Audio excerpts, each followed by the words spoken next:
Hello viewers, আশা করি ভালো আছো। প্রতিবার এনে আপনার সামনে নতুন আরেকটি ভিডিও নিয়ে চলে আসলাম। আজ আলোচনা করবো যারা মেডিকেলে ভর্তি পরীক্ষা দিয়েছেন, যে আজ কিন্তু আপনাদের রেজাল্টটা কিন্তু প্রকাশিত হয়েছে, যে কিছুক্ষণ আগে অর্থাৎ 4টার পরে কিন্তু মূলত মেডিকেল ভর্তি পরীক্ষার রেজাল্টটা প্রকাশিত হয়েছে। এবং কিন্তু অনেকে কিন্তু এই রেজাল্টে চান্স পেয়েছে, অনেকে কিন্তু দেখতে পাচ্ছেন বা অনেকে কিন্তু দেখতে পারতেছে না, বিভিন্ন সমস্যার কারণে আজ কিন্তু এই নিয়ে আলোচনা করবো। এবং যারা চান্সটা পেয়েছেন তাদেরকে অবশ্যই অভিনন্দন। এবং অনেকে কিন্তু রেজাল্টটা দেখতে পারছেন না এবং পাস শেয়ারটা কত এবং পাশের দিকে ছেলেন নাকি মেয়েরা এগিয়েছে, আজ কিন্তু এ টু জেড এই ভিডিওতে আলোচনা করবো। তার জন্য ভিডিওটি সম্পূর্ণ দেখবেন, কোনো স্কিপ করবেন না। তার আগে বলে নিন, আপনি যদি এই চ্যানেল নতুন হয়ে থাকেন তার আপনার সাথে রিকোয়েস্ট থাকবে যে এই ধরনের নিত্য নতুন অল এডুকেশন আপডেট সবার আগে পাওয়ার জন্য অবশ্যই চ্যানেলটি সাবস্ক্রাইব করে পাশে রাখবেন। কারণ আপনার লাইক এবং সাবস্ক্রাইবের কারণে কিন্তু আমাদের নতুন আরেকটা ভিডিও তৈরি করার অনুপ্রেরণা সৃষ্টি করে। যে দেশের সরকারি এবং বেসরকারি মেডিকেল কলেজে 2024-25 শিক্ষাবর্ষে ভর্তি পরীক্ষার ফলাফল প্রকাশ করা হয়েছে। এবার পাশের হার কিন্তু 45.62%। অংশগ্রহণকারী 1,31,729 জন পরীক্ষার্থীর মধ্যে মোট 60,095 জন ভর্তি পরীক্ষার উত্তীর্ণ হয়েছে।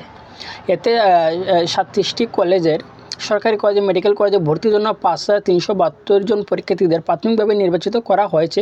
আজ রবিবার বিকাল 4টার পর এই ফল প্রকাশ করা হয়েছে।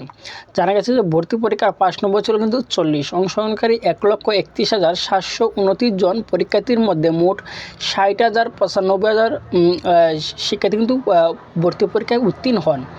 পাশের হার 45.62%। এর মধ্যে ছেলে পরীক্ষার্থী ছিল কিন্তু 22,159 জন, যা উত্তীর্ণ শিক্ষার্থীদের 34.87%।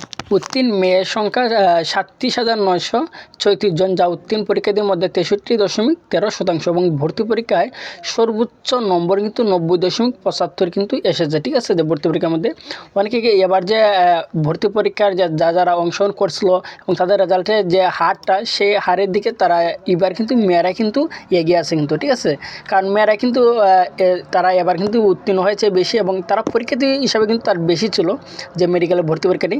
মানে মেডিকেলে ভর্তি যারা পেয়েছেন চান্স, তাদেরকে অবশ্যই অভিনন্দন। এবং অনেকে কিন্তু আমাকে বলছিল ভাই আমরা রেজাল্টটা দেখতে পারতেছি না। যে মেডিকেল ভর্তি পরীক্ষার রেজাল্ট দেখার কিন্তু দুইটা নিয়মে, একটা হচ্ছে ওয়েবসাইটের মাধ্যমে, আরেকটা হচ্ছে SMS-এর মাধ্যমে। তো অনেকে কিন্তু SMS-টা পেয়েছে এবং অনেকে কিন্তু পেয়েছে না, বা বিভিন্ন কারণে হয়তো সমস্যা হচ্ছে যে বেশি শিক্ষার্থী হওয়ার কারণে কিন্তু অনেকে SMS-টা পাচ্ছেন না। উনি কিন্তু একবার অনলাইনে যারা অ্যাপ্লাইটা করতেছেন যে বিভিন্ন রুল দেখার জন্য অনেক সময় কিন্তু যে সার্ভারের সমস্যার কারণে অনেক সময় অনেকের ভুল দেখাচ্ছে। যে আমি বলবো যে আপনারা ট্রাই করেন, যে কিছুক্ষণ পরে হয়তো তার সার্ভারটা ফ্রি করে দেবে। এখনও বর্তমানে ফ্রি আছে, তো অনেক কারণে সব জায়গায় তো সমান যে নেটের স্পিড না, তার জন্য কিন্তু অনেকের সমস্যাটা হচ্ছে। যে আপনারা একটু দুজনে দেখবেন যে আপনাদের রেজাল্টটা, আশা করি বুঝতে পারছেন। তারপর যেন হয়ে থাকেন অবশ্যই কমেন্ট করে জানাবেন। আর যদি ভিডিওটি ভালো লাগে থাকে অবশ্যই একটি লাইক দেবেন। আর আপনি যদি এই চ্যানেল নতুন হয়ে থাকেন তার আপনার সাথে রিকোয়েস্ট থাকবে যে এই ধরনের নিত্য নতুন অল এডুকেশন আপডেট সবার আগে পাওয়ার জন্য অবশ্যই চ্যানেলটি সাবস্ক্রাইব করে পাশে থাকবেন। ধন্যবাদ, দেখা হবে অন্য কোনো ভিডিওতে।